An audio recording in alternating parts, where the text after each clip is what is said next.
You said you're working on notes for 2 albums. That's mostly what you're doing right now. So does that mean that you've sent off mixed versions of something like 20 or 30 songs and you're getting notes? So how does that work? Do you usually do like a whole batch at once? Are you sending one song at a time each time you get one? Do you usually get notes as a batch? I haven't thought about that process. I haven't really talked about that. It's a good question. It's rare that you get whole albums all at once anyway. Yeah. And the mastering deadline for one of them was today. So yesterday we sent off 7 out of the 10 to mastering, and I'm just waiting on final approval for 3 because the artist is in Amsterdam and there's bad Wi-Fi and it's hard to communicate with him right now. And the other one had the artist over for an in-session note last week. And then just was that Kimbra was over there? That was Kimbra, yeah. Nice. So we were working on finishing up everything but one song, which you're just waiting because a feature was jumping on it. I'm supposed to get that today.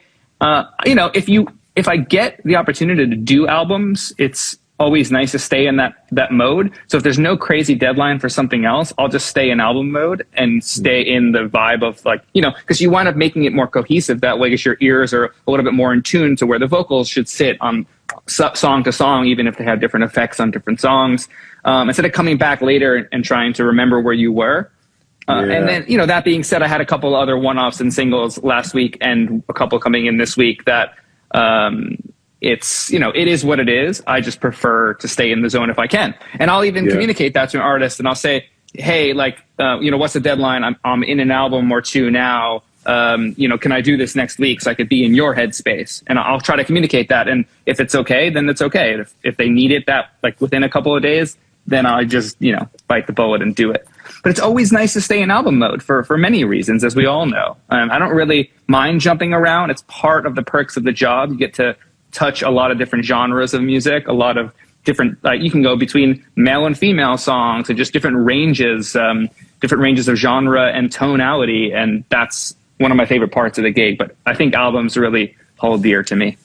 Yeah, and we haven't gotten a question about this in a while, but I always like the topic of how do you make projects feel cohesive, given especially that so many things, you know, one of the ways that records used to sound, the aspect that made them sound so cohesive is it was all recorded at the same time in the same studio with the same people and the same instruments, the same console and all that. And now so many things are just done in computers with different samples and oftentimes different producers and all that. So the mix engineer or whoever the finisher is tends to be the person that, in addition to the artist's vocal, presumably, really brings things together. And when people ask about this, it's not even as simple, or it is as simple, but you can break it down further than just, okay, you get one person to mix it. But even the difference between someone like you mixing a full album in a week and not doing too much else versus mixing it sporadically over months is going to change. It's closer to that.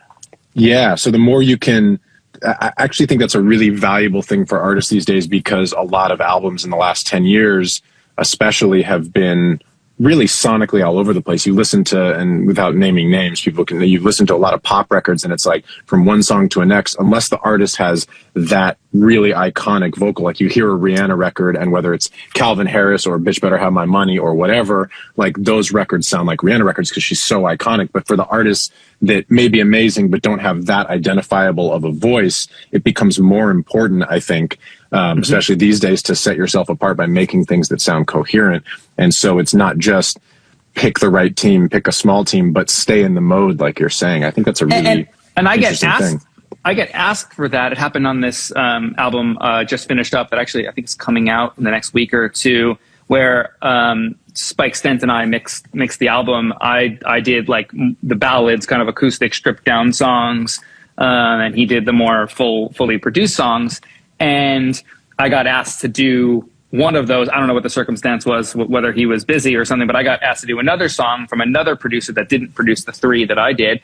And I was asked to bring it into the zone of the other 3. Maybe there was something emotionally about the lyric that they thought maybe I should tackle that one. But I was asked specifically, hey, can you bring this into this zone from where the rough is? And the rough was slammed and like ridiculously overcompressed and limited. Didn't sound emotional at all. And you hear the lyric and she's like bleeding out, you know? So it's, you know, I get asked to do that sometimes, which is, hey, bring this into this zone that you did on these, or hey, we want this to feel different than the rest of these records. Can you change, can you make it fit with this and give me a reference point, even if I didn't do it? Like, hey, basically saying like, I think you'll understand what we're going for, right? And that's my favorite thing, is someone giving me a direction and saying, hey, we're going for this thing. Can you get us there?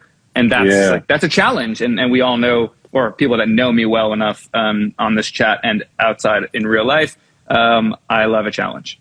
So yeah, I think that's common amongst those of us that are, maybe it's just the people that we're friends with, but I think it's common amongst the people who are really at the highest level or near the highest level, is trying to push themselves and do new things and see if we can beat the challenge or beat the beat the rough, all that kind of stuff. Thanks for watching. Just a reminder, all of this content is free. There's no secret knowledge here. There's no Patreon. We don't read ads. We don't have sponsors. We're just trying to build a knowledge base. All that we ask in return is that you share it with somebody. Thanks so much.